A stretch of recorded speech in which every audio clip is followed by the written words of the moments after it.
Today's segment of Sound Balming is brought to you by Jimmy and Mary's Authentic Body Care. I cannot express to you how much we love their products. Although we use them all year, as the weather gets colder, we need these products even more. The dreaded drop in temperature, the dryness, the itchiness, and the unnecessary flakiness is inevitable. Shea butter from Jimmy and Mary's Authentic Body Care is the only thing that works for my skin and hair needs. Not only do these products cure my dry skin, the whipped butter goes on smoothly and doesn't leave that uncomfortably thick, sticky residue. Bonus? It smells absolutely amazing. There are so many different scents to choose from too. Not only do they carry skincare products, there are products for authentic living, face, shower, hair and beard, spritzers and perfumes, and bath products. Let me tell you, we cannot even keep the stuff in the studio. The entire production team as well as all our children use Jimmy and Mary's product. Jimmy and Mary's take pride in creating quality, handcrafted products from simple ingredients for the entire family. Their products are made for all skin types and are 100% handmade, 100% vegan, and 100% cruelty-free. Skincare is important. Moisture is key, and keeping our skin and hair hydrated is essential. I cannot emphasize how much we trust Jimmy and Mary's for all of our skincare needs. Hurry on up to jimmyandmarys.com and check out their products. Did I mention service is fast and efficient too? Don't forget to mention that you heard about Jimmy and Mary's Authentic Skincare on Sound Balming. Use the discount code SOUNDBALM20 to get 15% off. That's SOUNDBALM20 for 15% off at Jimmy and Mary's Authentic Skincare. Hey everybody, welcome to Sound Bombing. I created this show for people who want to experience a radical, life-changing journey through the sounds of my diverse guests. I hope that each sound you hear on this show will strengthen your faith, encourage your dreams, and challenge you to awaken the greatness within you. Drop the bomb. Drop the bomb. We're gonna drop the bomb. Drop the bomb. We're gonna drop the bomb. Drop the bomb. We come to drop the bomb. Drop the bomb. This is a journey into sound. A journey which along the way will bring to you new color, new dimension, new values, and a new experience.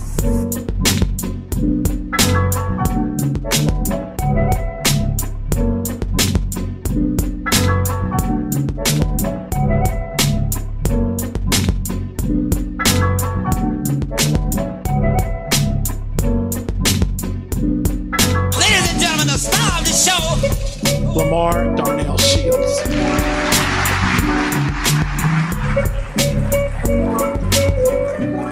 Welcome to my show. I'm your host, Dr. Lamar Darnell Shields, the creator of Sound Bombing.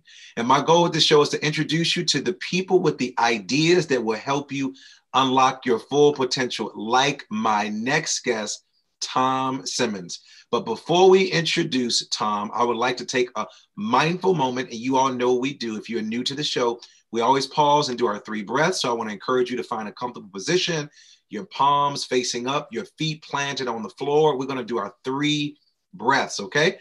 And then as my 3rd graders say to me all the time, they say, sit up, sit back, roll your shoulders back and relax and slowly close your eyes. And so I'm so glad that you're here today. I'm glad that you took some time out of your busy schedule to hang out with us. So we're going to close our eyes and we're going to inhale through our nostrils. We're going to take our first breath. It's going to be for 3 seconds. Inhale. Hold it for 3 seconds and then exhale out of our mouth. We're going to go a little deeper.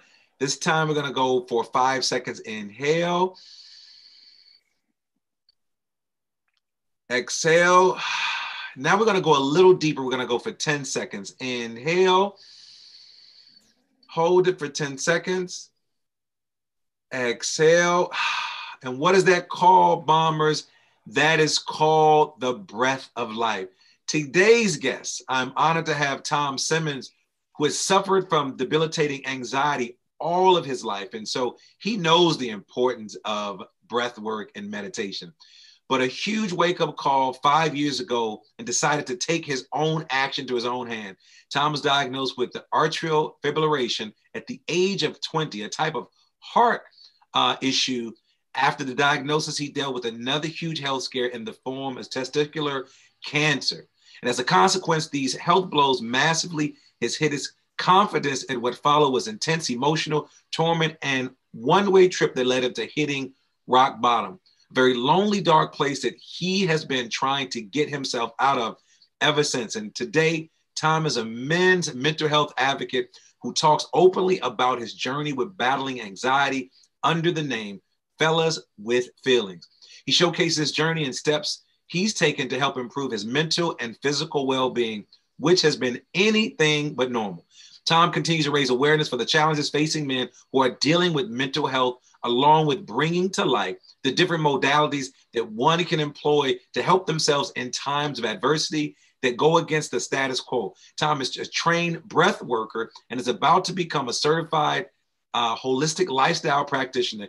He also plans to write a book about his journey. You see, although men are less likely to be diagnosed with anxiety than women and less likely to receive treatment for it, there's no denying that today we all get anxious too. And we also we show it in different ways. Emotional vulnerability and seeking help are often seen as weaknesses for men. And I don't know if you know this, but nearly 9% of men feel anxious or depressed on a daily basis, but fewer than have take medication. So about 1 in 5 will have anxiety disorder during this lifetime. So I'm so honored that Tom will give us some pointers on how you can get back to enjoying your life. Tom, welcome to the show, man. Great to be on. What an intro. Thanks for that. It was great.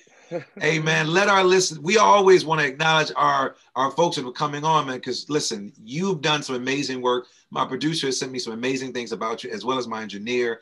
Let our listeners know where you're calling in from and let us know how you're doing. I like to check in with my guests because we're dealing with the pandemic, so just let our listeners know how you are doing and where you're calling in from. Yeah, I'm calling in from London, UK, across the pond. And, the UK, let me ask you, are you a reggae fan, man? Come on, man, you better say yeah. Come on, man, you can't be in the UK and not love reggae. What about hip hop, man? What about, come on, metal? What type of music do you like, man?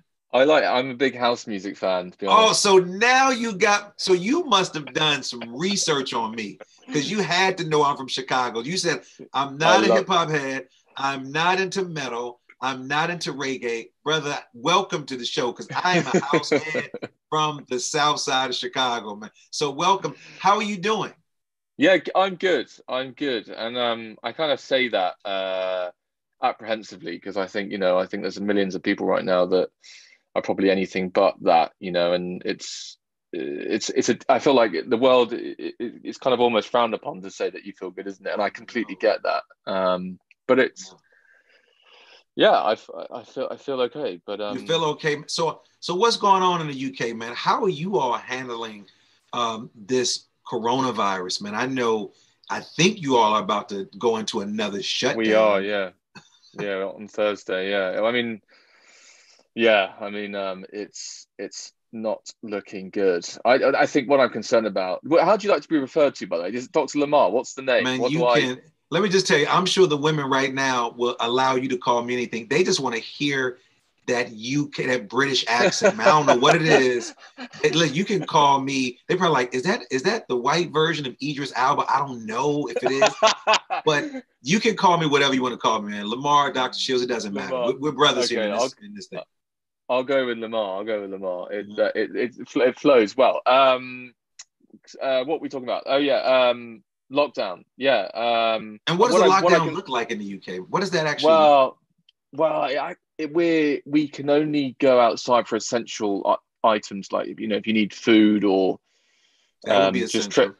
Exactly. But it's what I'm concerned about is I feel like the government are now imposing measures that people don't want. And I think back in March, when obviously this all started kicking off, I think everyone tried to act in the way that they could with the knowledge that they could. It was all very early.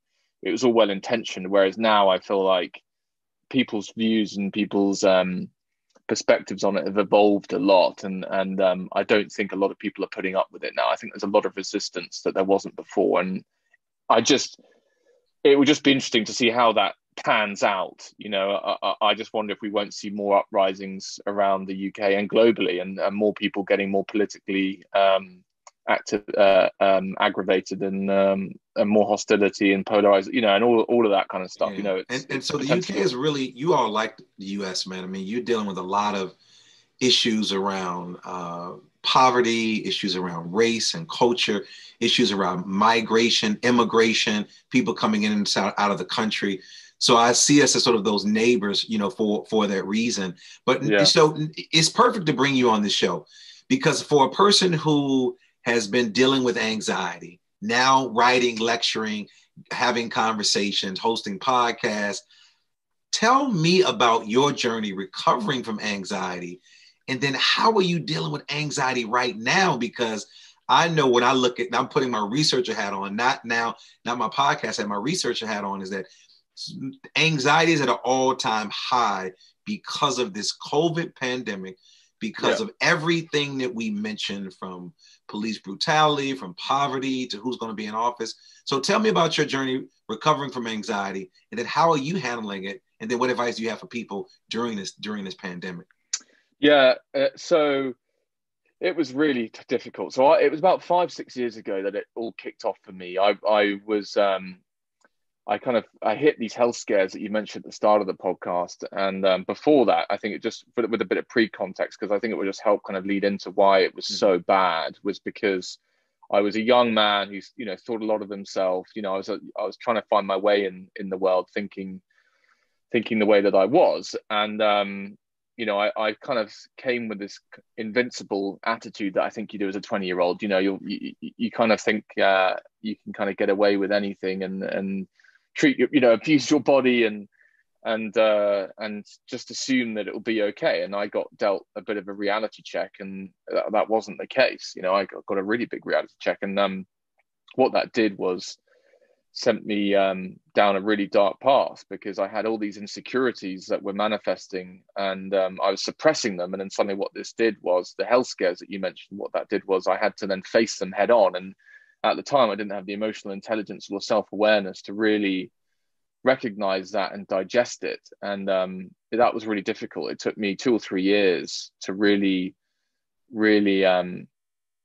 get a grip of that and try and hit it head on. And it was difficult. I mean, I got all the classic physical symptoms that you do every day. I was getting the chest tightness, the shallow breathing, the clammy hands, the panic attacks. I had insomnia. I had digestive problems. I was getting all sorts of problems and issues, and it was really challenging. And over time, I had to cultivate methods and modalities to try and help myself. Because so did the anxiety come from the health scare, or you had a history of anxiety? So you were living this great life, listen to your house music, jamming, you have a health scare, and then the anxiety kicked in because of the health scare.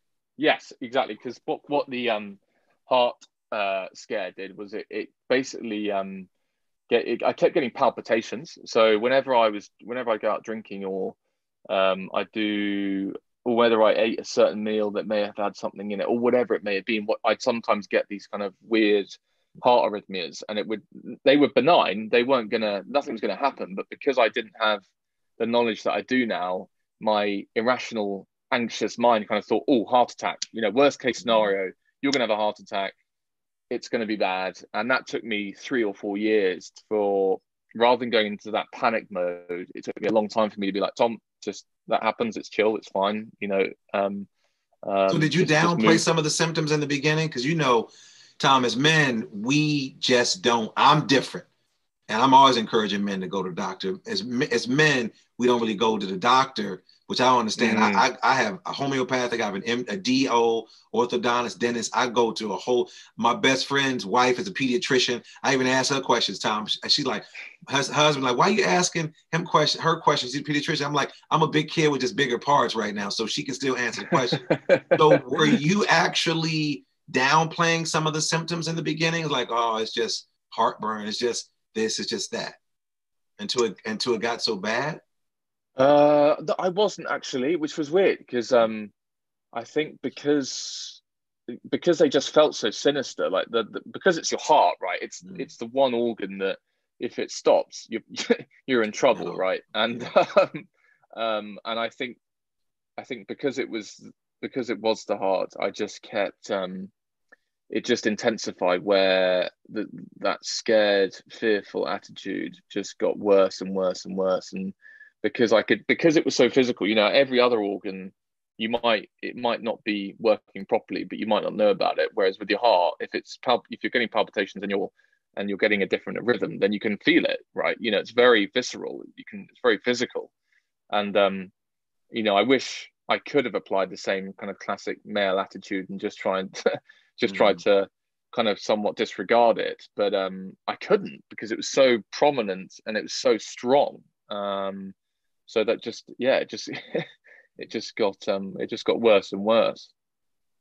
So you're dealing with the heart, you're dealing with a health issue, and then now you have to add anxiety on top of the other health scare. What were some things that you did to really cope with your anxiety, and what suggestions do you have for my listeners who are dealing with anxiety right now?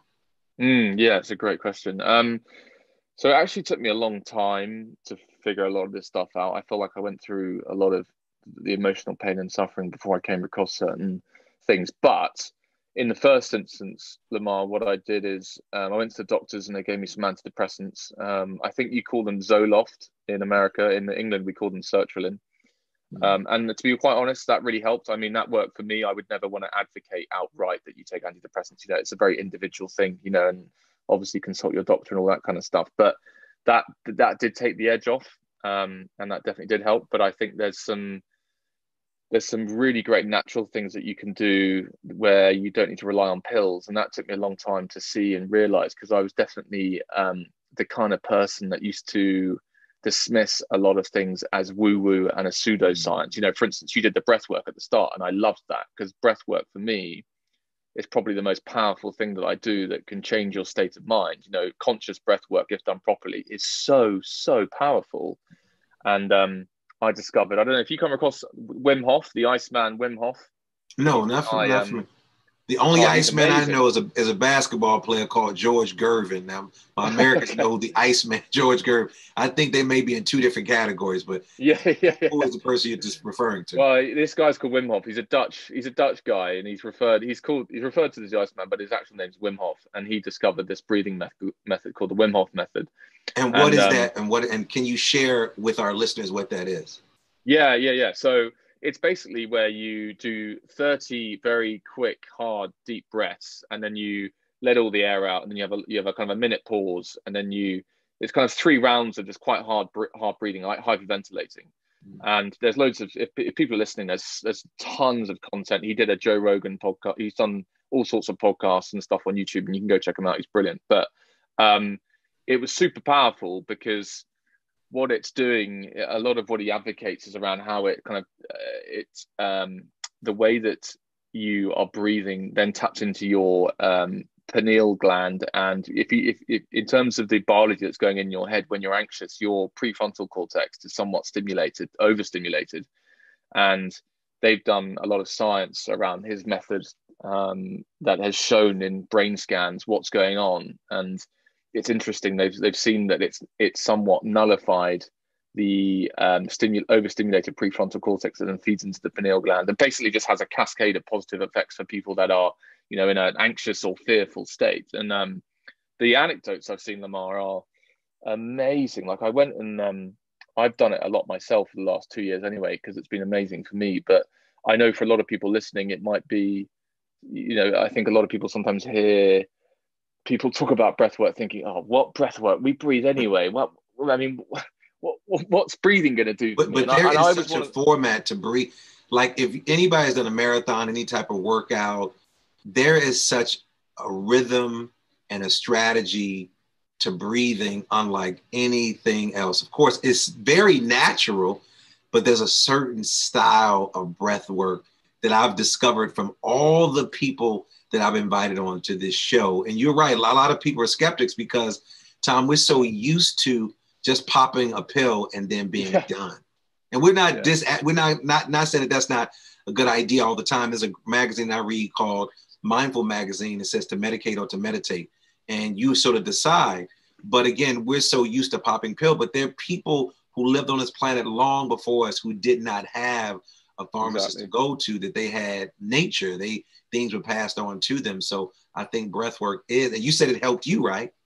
Massively, hugely, because it all comes into when I remember someone describing to me you have your autonomic nervous system that's split into two branches. So you've got your parasympathetic and your sympathetic nervous system. And when you're anxious, you're in a sympathetic state, which is otherwise known as the fight or flight state, right? It's that survival state that we go into when, prehistorically, back in primitive times, we would have had that state to survive. You would have had a predator that would have come and attacked you, and you would have gone into that fight or flight mode. Whereas now, because of the way the world is, rather than it being kind of intermittent stress, where you might be back in primitive times, you might have had to fend off prey for, I don't know, once a week or whatever, however many times it would have been. Whereas now, with social media and work stresses and family stresses and the way the world's just constructed now, we're in a chronic, perpetual state of stress, aren't we? And our bodies weren't designed for that. And I think that's why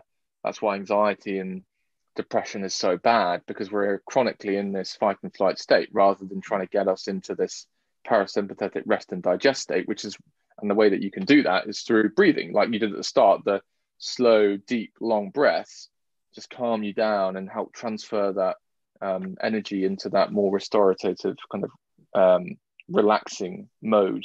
What are some other day-to-day things that you do to optimize the way you deal with your anxiety and mental health? And then as you think about that, I want to back up just a little bit as well and let people know, what are the signs of anxiety? Because we hear the word so much. We're hearing little kids, she has anxiety. He had, and it's strange, man, to hear young kids sound like pharmacists and MDs and PhDs, but they're hearing it from society so much. So let's talk about that. Unpack some of the signs of anxiety. And then what do you do besides the breath work to optimize the way you deal with anxiety and mental health? Yeah, great. So the signs, for me, a lot of them, I'll just list them off, because for me, it was very physical. So clammy hands, shallow breathing, like the chest tightness, where you kind of like you're struggling for air.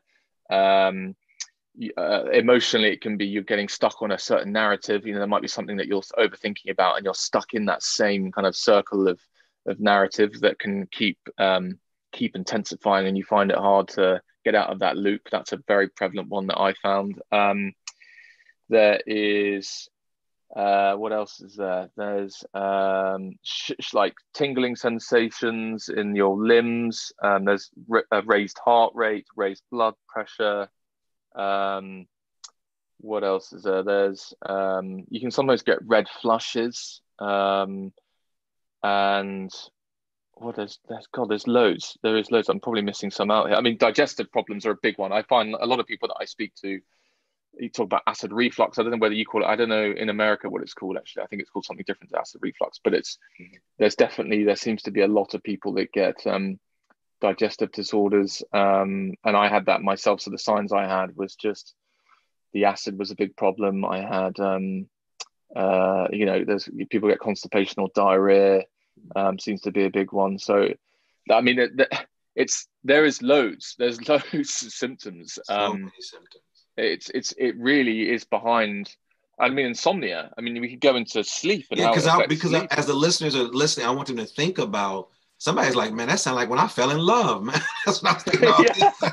Like, man, that sounds like when I fell in love with my 5th grade, 7th grade person. So, but there are a variety of signs, and you talked about how you felt, and there are other ways, there are other signs that it's like having the coronavirus.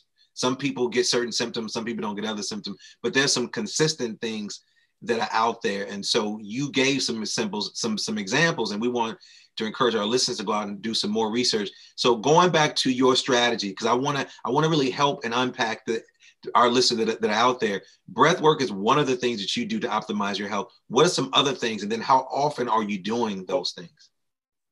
Well, right, okay. And I think before I come into that, I think what would be good to set the scene on that, and I think you'll like this, is with regards to the mindset. I think it's very hard to do any endeavor or any attempt at anything without the right mindset. And what I mean by that is I center a lot of my approach around five key words. So it's called, I kind of loosely have termed it the COPID method, where C stands for consistency, O stands for open mind, P stands for persistence, I stands for inquisitive, and D stands for discipline. And I think the importance of that acronym is without being consistent, without having an open mind, without being persistent, without being inquisitive, or without being disciplined, if you try anything, whether it's breath work, whether it's a new diet, whether it's whatever modality it might be, it's going to fall flat on its face, right? Because with anything that you do, if you want to see gains or improvements, you need to do it consistently, and you need to have the discipline to keep doing it. And you need, that all these things are so relevant.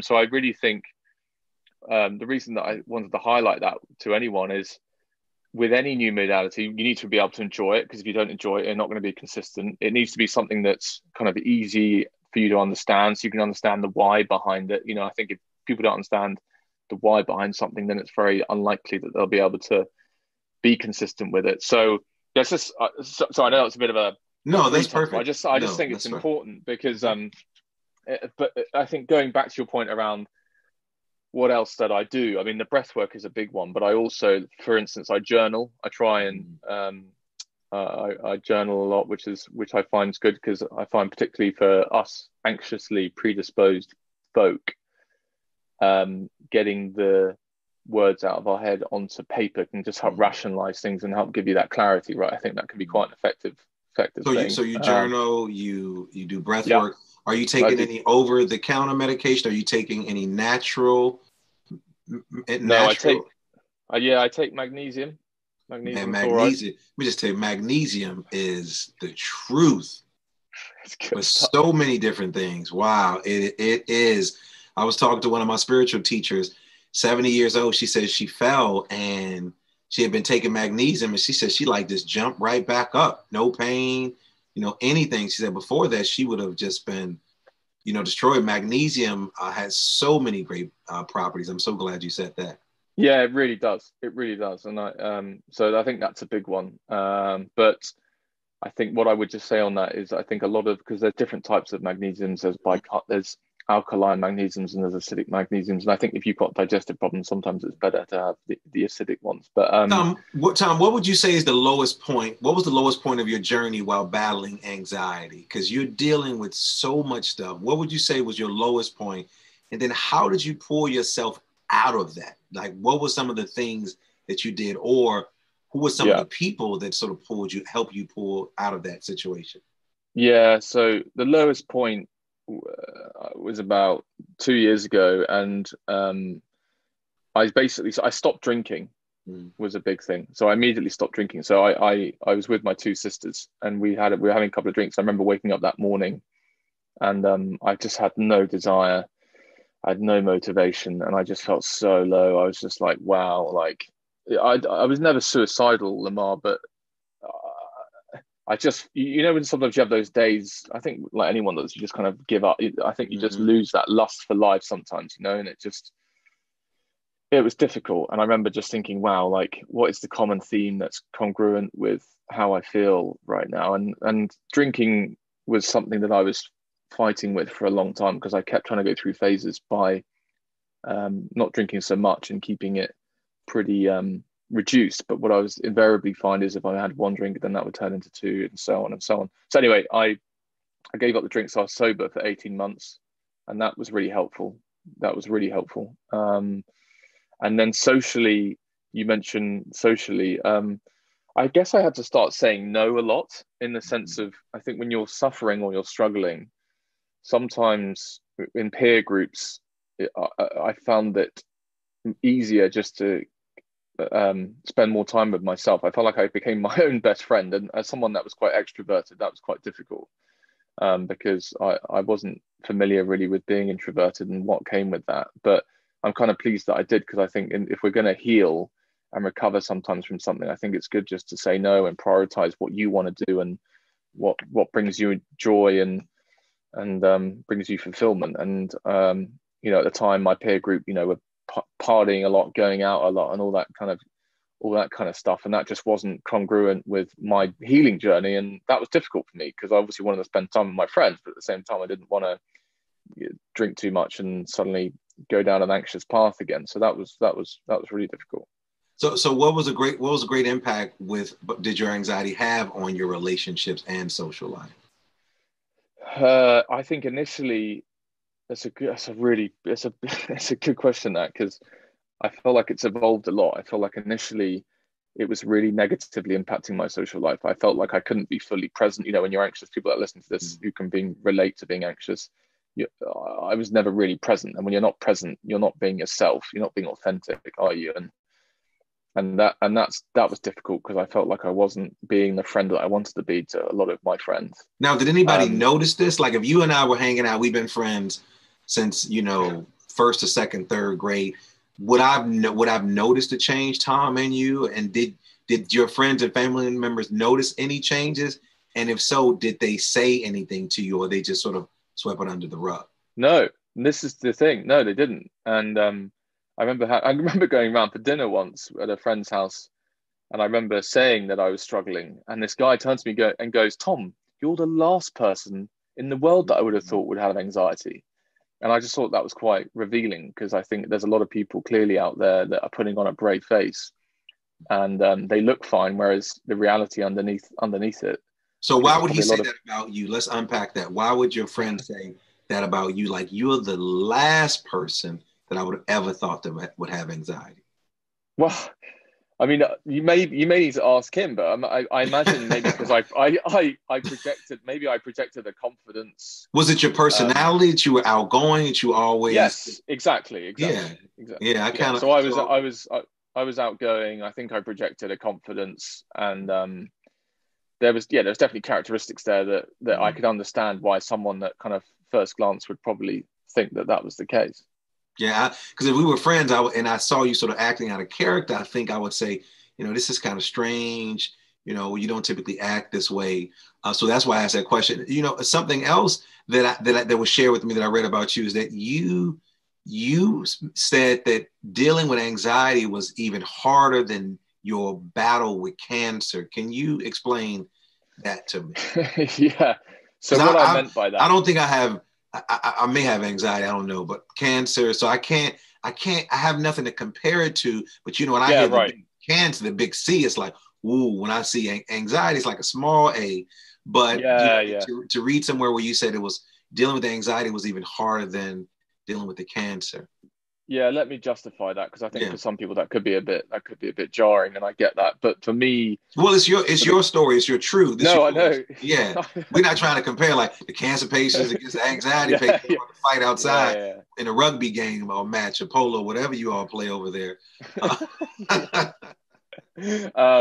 So the reason why the cancer was a lot easier, and I know it sounds a bit weird saying that, but it was because cancer was, for me, it was logical. And what I mean by that was, I got diagnosed, there was a treatment plan in place, and unfortunately I could see the cure. You know, it was like, from getting diagnosed to having the operation, it was all very logical, it was pragmatic, it made sense. And where I'm going with this is, anxiety is the opposite. It's ambiguous, it's uncertain, it doesn't make sense. It's personal to that person, and it's just so complex. It's so complex. You know, when you're dealing with the mind, it is just a completely different beast altogether. And that's why I said that, was because it was, I couldn't understand feelings for someone like myself at the time. I just couldn't understand why I felt the way that I did and how I felt the way that I did. And it was just a completely new realm, and doctors obviously don't really know, because, you know, they prescribe pills and that, you know, I think it's just such a ambiguous place for so many people. And it's so, I'm repeating myself here, but yeah, it's just very personal to the person, right? You know. No, I get it. So speaking of being in an ambiguous place, what do you feel are some misconceptions about people that struggle with anxiety? And what are some things that you learned about this experience that was like, wow, I never thought that? Well, I guess the misconceptions would be how it's perceived. You know, I do think, unfortunately, emotional health has some pretty nasty connotations, right? And I think they're wrongly justified. You know, your brain is the same. You know, your brain and your leg, they're all parts of the body. And if you've got a broken bone, it's funny how physical health seems to be accepted, whereas if your brain is somewhat suppressed and you're stressed, suddenly it's a bit of a stigma, and you don't talk about it. And it's like, and that's why I remember I heard a podcast with Prince William talking, and he refers to mental health as emotional fitness. And I really like the term emotional fitness, because what that then implies is there's going to be periods, you're going to go through periods where your emotional fitness isn't that great. And like with your arm and your bicep, if you don't work out your bicep, it's going to reduce in size, and it's going to weaken. But then if you go to the gym and you exercise your bicep, it's going to get stronger. And I think the same principles and the same language needs to be applied to the brain, in the sense of you're going to go through emotional good times and emotional bad times, and that's just how it is. But I think it's just a shame how with emotional health there's been more judgment than compassion compared to physical health. Well, you are nailing it, Tom. So let's talk about next steps for you. What's on the horizon with your work, and how is your health currently? You know, where you are as it relates to your cancer, where you are with anxiety, and then also what's on the horizon for you with the work that you're doing? Yeah, so the next steps for me, it might sound a bit boring, but I think I'm just trying to concentrate on what I can control at the moment with everything that's going on with COVID. And what I mean by that is just taking each day as it comes, just trying to be grateful and thankful for the fact that, you know, I'm with my family, and, you know, I can kind of do some fairly normal things, right? So that's kind of what I'm concentrating at the moment, is just trying not to think too much about what everyone else is doing, what the world's doing right now, and just trying to take each day as it comes. But I think in terms of the emotional health message, I think it's really just trying to get this out more and more, so that people feel like it's just normalized and we can talk about it, and there's a safe space for people to feel like they can be open about this stuff. I think, you know, behind any great connection is vulnerability. And I've certainly learned that myself. With the more vulnerable I've been and the more open I've been with how I feel, the more I feel like I've truly connected with people, because they see me as like who I really am, and the authenticity behind that. I think it's really powerful. So I'm just trying to do my best to empower men to talk about their feelings and make that okay, because women are great at it. They're a lot better than us at it. And they're definitely setting the bar for where we need to be. And I feel like we've got a long way to go, but hopefully we're making steps in the right direction. And how are you since you've been diagnosed with cancer? I'm a lot better, thanks. Yeah, Okay. no, I'm a lot better. I've you know, made some big sacrifices and some big lifestyle changes in my life, but that I've had to take some risks, and as you do, some leaps of faith. And I've seen some bad times, definitely, but I feel like I'm definitely coming out the other side, which is really encouraging. I don't think there'll ever be a destination, right? But I think you just got to trust in the process, and I've just got to keep a healthy routine, help my healthy relationships, and just keep it going. Well, we appreciate you for joining us here in the Bomb Shelter. But before you leave, what's your final message for men? I know in my introduction, we sort of alluded and joked about how women are more open to sharing this issue around anxiety and mental health. What's your final message for men that are out there that are listening, who are like, oh, it's just this, it's just, you know, I'm not that anxious. It's just a few different signs, who are in denial. Say something to that group of people that are listening. Who are in denial? I would say, it's the old cliche of like, a problem shared is a problem halved. And like, if Lamar, if you're in denial, that's a tough one, because it's like, how do you change that mindset when someone so passionately and rigidly thinks that they don't have a problem? I mean, I wish I had the great answer for you there that we could, but I haven't been asked that before, and I don't know. Yeah. I don't know how. So what message do you have for the men that are out there who are struggling with anxiety? It may not just be denial, but they're in it and they don't want to get the help that they actually need, or they may just be afraid, or they think I can self-medicate myself. What do you have to say for those men?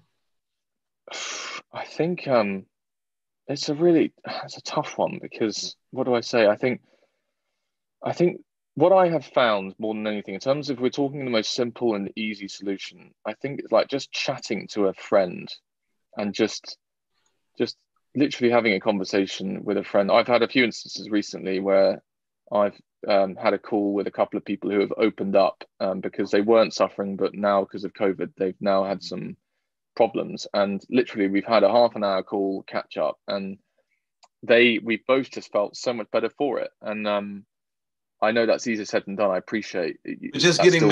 But just getting men to talk, even to to talk. Yeah, that's that's the short answer. Exactly. So, and I think that this is a great way, you and I having this conversation, talking about mental health, anxiety.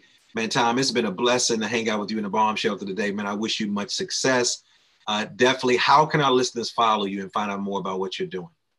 Yeah, just my Instagram, Lamar. So it's at the what do you call it? The at Fellas with Feelings is basically my I don't know what you call it, the toggle, the tag. Yeah, the tag. So just, Fellas with Feelings, we want you to check out Tom Simmons. He's talking about anxiety, overcoming anxiety, and giving you some strategies, because many of us are struggling with this, fellas, and it's with this COVID wave, it's not going to get any better. So we have to take care of our mental health. So Tom, thanks for joining me. But before you leave, my favorite part of the show is called the Super Bomb Questions, and it's brought to us by Mountain Made. It's an opportunity for me to ask you some different questions, but what's different from this part than the first part. The second part, I'm getting a chance to ask you these questions quickly, so you got to be prepared to respond as quickly as possible. But I know you. I don't want to make you be any more anxious, brother. All right. So I'm gonna prepare you for it. You ready? Here we go. All right, Tom. What's your favorite word? Lemon. What's your favorite quote? It can be a spiritual quote, or it can be a saying, it could be a lyric. What's your favorite? Favorite quote: how you do anything is how you do everything. What's your superpower? Vulnerability. What's your spirit animal?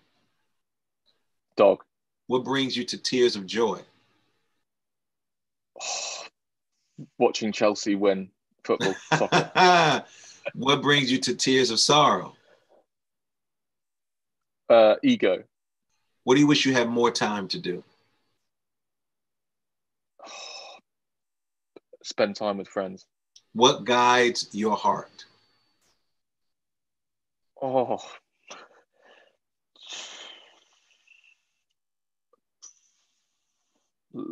I don't know. What? I don't know. Oh, I don't know. You're doing it right now, man. It's Guys, pouring back into talking openly. Talking about, how do you express gratitude with those you love? Give them a hug. If you were in the Mr. America, we didn't say Mr. UK. Let's just say if you were in the Mr. UK talent competition, Tom Simmons, what would your talent be?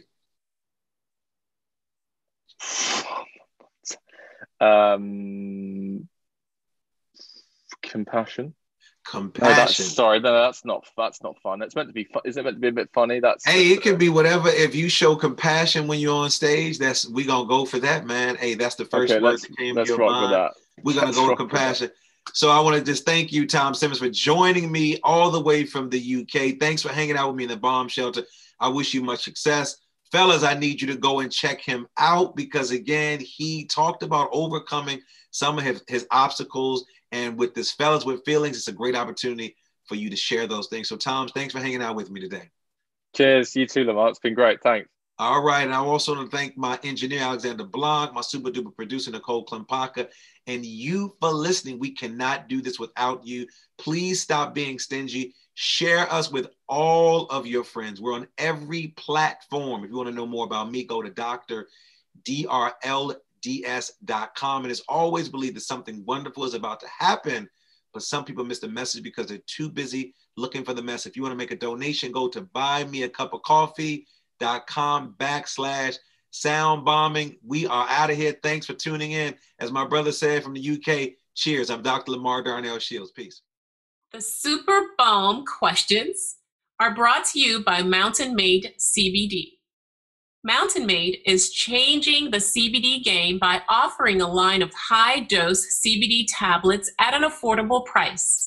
Their products are THC-free and third-party tested for accuracy, cleanliness, and potency. Their products, which ship nationwide, include Build for CBD saturation, Boost for precision titration, and Recover for rest and rehab. With 9 years experience in hemp and fitness, Mountain Made's founders are focused on creating a quality product to help those who live an activated lifestyle. Check out mountainmade.life. Again, that's mountainmade.life to find out more about how their products can help you crush life.